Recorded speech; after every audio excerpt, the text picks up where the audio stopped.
Hey, social media family. Welcome to Healing Codependency. I'm Ramona Phillips, the Healthy Mind Strategist, helping hurting people grow past that trauma into authentic leadership regardless of the area of expertise, because we've all been through trauma, some deeply distressing, disturbing experiences such as loss, right?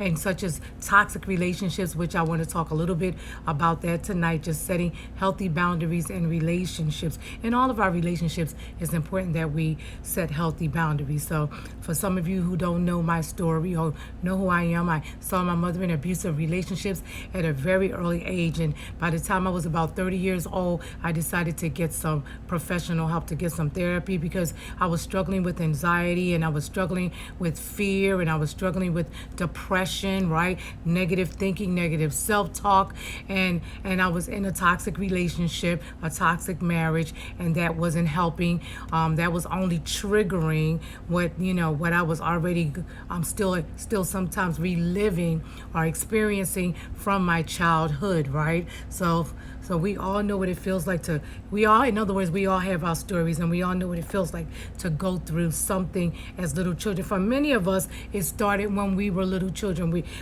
went through something, we witnessed something, or maybe there was some neglect or some needs that were not met, and then we became adults, right? And ended up in toxic relationships or relationships that just was not working. And of course, wait a minute. And of course, we marry people, we hook up with people, right? I shouldn't say hook up, but we give our hearts to people, and we want to be in the relationship for a long, long time, right? And then we're real hopeful in the relationship, and then we realize, wait a minute, something's not working here. And many times there was red flags in the very beginning of the relationship that we ignored. And women do this. Women are notorious for this, but men do it too. Men do it too, right?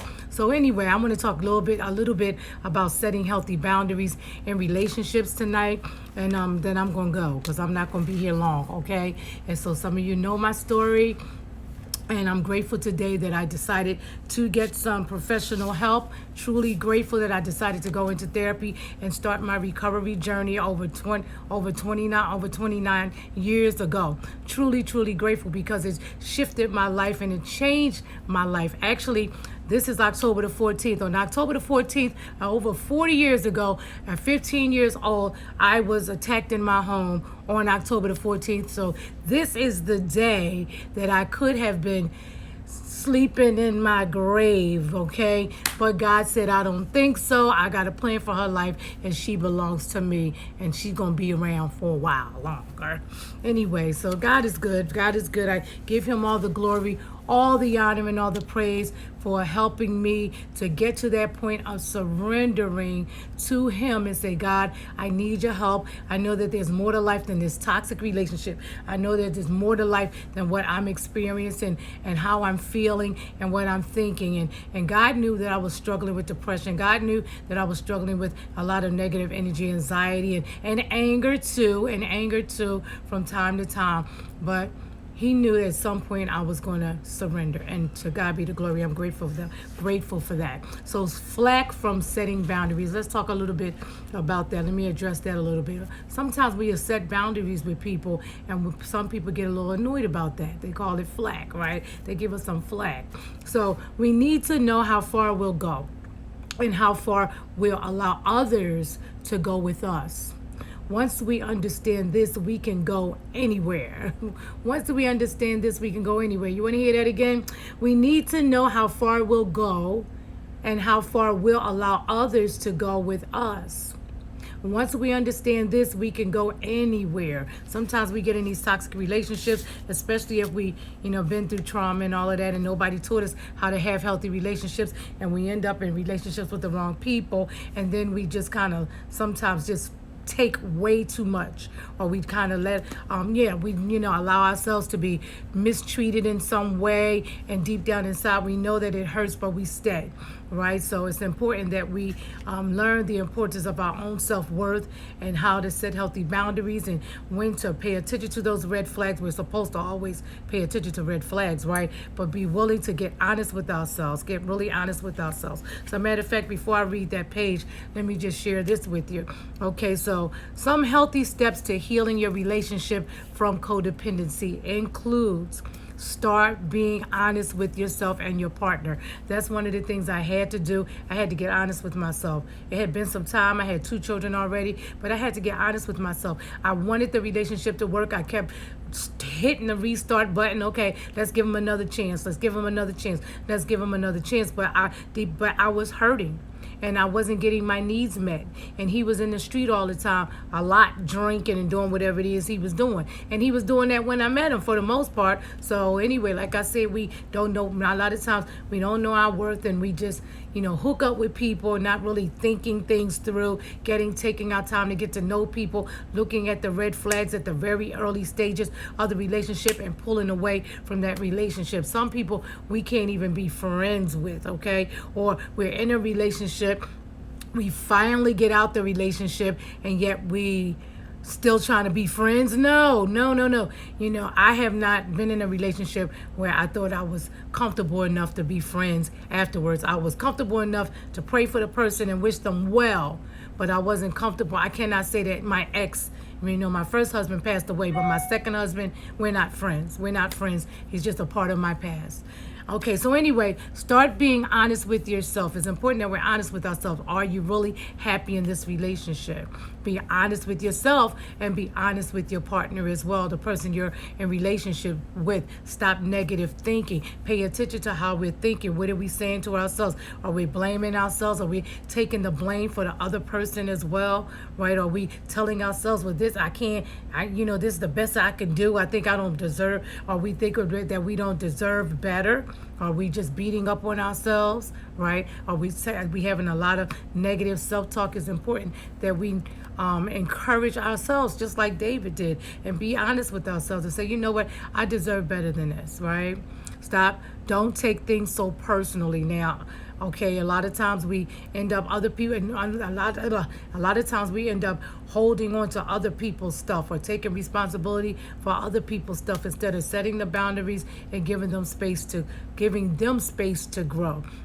And not taking everything so personally, or he didn't call, he didn't come home, or she's cheating. Oh my God, he's cheated, and my whole world fall apart. No, that person just didn't respect the relationship. Or is it hurtful to the person that Is it hurtful? Right? We're still going to be hurt, but we don't have to start making plans to commit suicide because someone else is not healthy enough to be in a relationship with us, or they can't meet some needs that we need to be met in the relationship, such as respect, trust, right, honesty, right, such as those things that are very important. Integrity, those things are so important in a relationship. Time spent together, knowing each other's love language and things like that. So it's important that we don't take other people's stuff so personally that now we're depressed and we don't know, what to do with ourselves, right? Take breaks now. And it's important that we know when I need to pull away from this person. And now you might be in the relationship, but all of a sudden you might be lost in the relationship. Sometimes when codependency, people get enmeshed with each other and they get lost in the relationship. They don't know where the other person began and where they end, that type of thing. They never take breaks. They're together all the time. But healthy relationships, it's important to take breaks, spend time with your friends, and come back together. Take that little, maybe you have to take a business trip or something, I don't know. But the bottom line is we need those breaks. Maybe a drive to the park. I might need to take a drive to the park and just sit there and be with God, read a book or something. It's important that we take those breaks now. In a codependent relationship where there's probably very little trust because there's a lot of unfinished business from childhood, from the past traumas, those two people are terrified to leave each other. They're afraid not to be around each other because they really, really deep down inside don't really trust each other. But it's important that we know how to take breaks in a healthy relationship, and definitely in an unhealthy relationship, and especially until we get the courage or to finally the faith, right, until we get sick and tired of being in that relationship. Consider counseling. I did that, and it's one of the best choices I ever made because it helped me to become more aware. It helped me to become more aware of what I was saying to myself, what I was going through, how I got in that toxic relationship in the first place, right? And how to nurture myself and be and make sure I'm beginning to love myself, right? Because sometimes we love people more than we love ourselves. Although it's been said you can't love a person if you can't love yourself. So in reality, we're more like codependent on the person or addicted to the other person as opposed to truly loving, genuinely loving that person. That's why it's so important that first we learn that our own worth and value and that we're loving ourselves, right? And be willing to deal with that unfinished business from the past. It's important that we rely on peer support. Support groups are good. It's good to connect with other people that are working on themselves as well. And that's something that I also chose to do once I got into therapy some years ago. Stay connected with people that are working on themselves, because everybody is not working on themselves and everybody don't want to, right? But it's important. That's how we grow, by getting honest with ourselves. Establishing boundaries is important, and like I said, in all relationships. So now, let's go.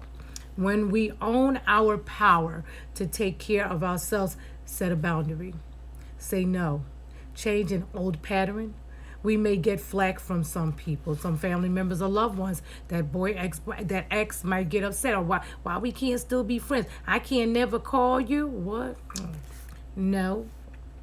That's okay. That's okay. We don't have to let their reactions control us, stop us, or influence our decision to take care of ourselves. That's another thing. See, in my past, before I got married, I had 2 children, and my point is, I had to set a boundary with my ex baby daddy, whatever you want to call it. But my point is, I still had to make sure I had healthy boundaries. So it's like, okay, well, in other words, my main point is, if there's children involved, of course you can't say, look, stay away from me. It's over. I never want to talk to you again. But the bottom line is, you can still set some healthy boundaries. Only call me when it's connected to the children. And it has to be legit, right? And you can't call me any old time of the night or whatever. Or better yet, just call them. Just call, depending on the age of the child, so on and so forth, right? So set the boundaries, whatever works for you. So I get it. Sometimes children are involved in some situations, right? So we don't have to control their reactions to our process of self-care. And we have the right to take care of ourselves.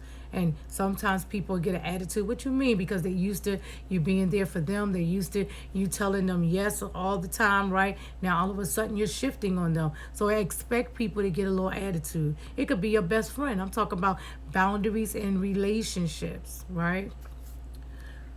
We have the right to take care of ourselves. So that is not our responsibility. We don't have to expect them not to react either. We don't have to control their reactions to our process of self-care. That is not our responsibility. We don't have to expect them not to react either, because they might get a little attitude. Okay, well then, I still gotta go. I'll talk to you later. I'm going to take care of myself, and you're responsible for doing what you need to do for yourself, right? People will react when we do things differently or take assertive action, speaking up for ourselves, getting honest, right, with the person, right? All of a sudden, we letting that person know how we feel, right? People will react when we do things differently or take assertive action to nurture ourselves, particularly if our decision in some way affects them. And in some situations, I've had situations where I can tell, like, this person wants the old person back. It's like this person sees me setting boundaries, and this person wants the old person back. And that's what I went through with my ex-husband, the one that passed away. He tried to take my life because he was so comfortable with the old person, with the old me. And when I decided to get into therapy while we were together, and he actually saw I took it seriously and was changing, It scared him. I guess it scared him. He felt rejected, or whatever the case may be. He knew at some point she gonna start. She's gonna want me to stop drinking. And remember, he had a drinking problem. So anyway, moving right along, but it didn't give him the right to try to take my life. The best thing he could have did was left me. Right.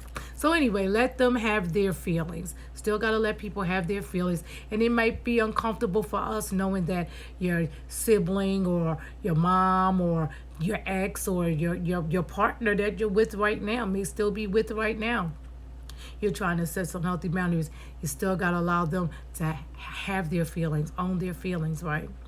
And if you're in a relationship and you're not safe, get out the relationship as soon as you can. So let them have their reactions, right? But like I said, they start trying to put hands on you or whatever. Remember that you have choices, which is something else I learned when I decided my recovery journey.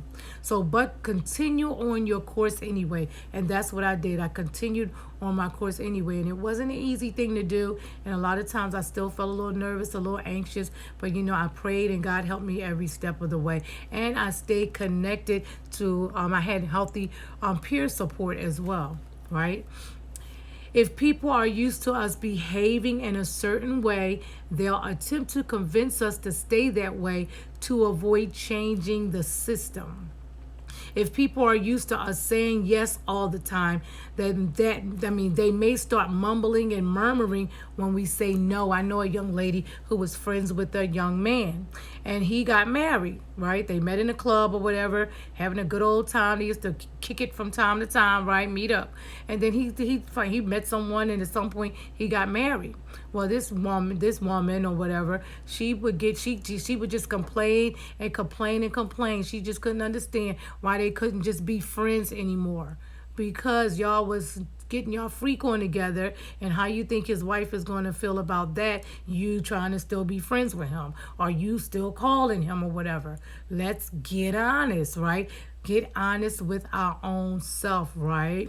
So if people are used to us behaving in a certain way, they'll attempt to convince us to stay that way to avoid changing the system. If people are used to us saying yes all the time, they may start mumbling and murmuring when we say no. If people are used to us taking care of their responsibilities, their feelings and problems, they may give us some flack when we stop. Look, I've been there for you, and now I got to start being there for myself, right? There for you all the time. Always pick up the phone, right? I need to be there for myself, right? You're triggering me, right? Anyway, okay, they may give us some flack. So that's normal. That's normal for them to get frustrated, right? Because you're changing the system. So we can learn to live with a little flack. We can learn to live with people being annoyed with us, upset with us, right? We can learn to live with a little flack in the name of healthy self-care. Been there, done that. Believe me, I've been there, done that. Not abuse, mind you, not abuse. Just flack. People getting a little attitude. Maybe fussing, murmuring, complaining, right? Getting an attitude because all of a sudden you're not answering your phone all the time, right? Running to try to rescue them all the time, right? You stop that, right? So if people are used to controlling us through guilt, bullying, using their anger, right, to try to manipulate you, right, and badgering, they may intensify their efforts when we change and refuse to be controlled. And I can't stand nobody trying to control me. Okay, so and the more they try to control me, the more stubborn I get. It's like, I know you're trying to control me, and I'm not having it, right? But before I was in recovery, before I just restarted my recovery journey, I didn't even realize that I was giving away too much of my power in the relationship, right? So we need to be honest with ourselves, be aware, pay attention. Pay attention to how you feel. Because a lot of times we ignore our feelings, right? Not unless we're reacting in anger or something like that. But it's important that we pay attention to how we're feeling so we can know the importance of taking care of ourselves. Sometimes we're thinking negative thoughts. We need to change those thoughts. Sometimes our feelings is letting us know, you know what, this relationship is just not healthy, right? And it could be any type of relationship. It's not healthy. And I need to make some changes, set some boundaries to make sure I'm taking care of myself, okay? So if people are used to controlling us with that guilt, bullying, and badgering, they may intensify their efforts when we change and refuse to be controlled. That's okay. That's flack. That's considered as flack too. Let them know, look, I don't know. Okay, you want to be talking to me like that? Psh, psh, block, right? Who you talk to like that, right? Let them know how you feel. I don't appreciate you talking to me, blah, blah, blah, blah, blah, blah, blah, whatever, right? Let them know how you feel, right? Or if you feel like you're not safe with that person or whatever, get away from them as quick as you can, and make a conscious decision whether this person really should stay in your life, right? Because some people we really have to cut loose. We have to let go. Let them release them, in other words. Let them be free to be who they are. That's pretty much how it works. So, we don't have to let flack pull us back into old ways if we've decided we want and need to change. We don't have to react to flack or give it much attention. It doesn't deserve it, and it will die down eventually. It'll calm down. It'll be okay, right? So today, right, we want to make those necessary changes. Today, I will disregard any flack I receive for changing my behaviors or making other efforts to be myself. I'm going to say that again, and I'm out the door. Today, tonight, whenever you watch this video, I will disregard any flack I receive for changing my behaviors or making other efforts to be myself, to learn more about who I am, right? And stop trying to rescue everybody and be there for everybody all the time, right?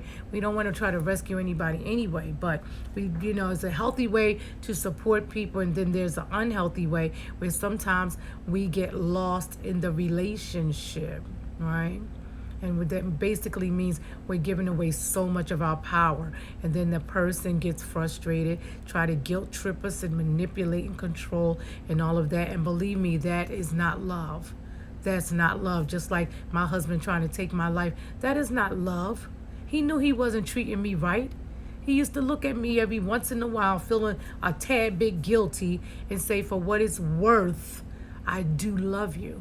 So he really he knew deep down inside, he knew he really didn't know how to love me like he was supposed to. He wasn't taught. His dad had a drinking problem.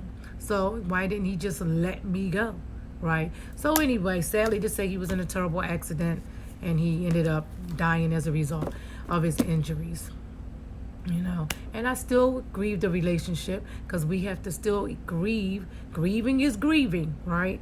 Grieve the job, grieve the old relationship. There's still an opportunity for healing and grieving. We have to give ourselves that time as well, right? So anyway, I'm Ramona Phillips, the Healthy Mind Strategist. My website is traumadefeated.com if you want to reach out to me. I have my, just click the bio. Go to my profile, my bio. If you're watching this via YouTube, just click the description, right? And if you're watching this via YouTube, please like, share, and subscribe and comment.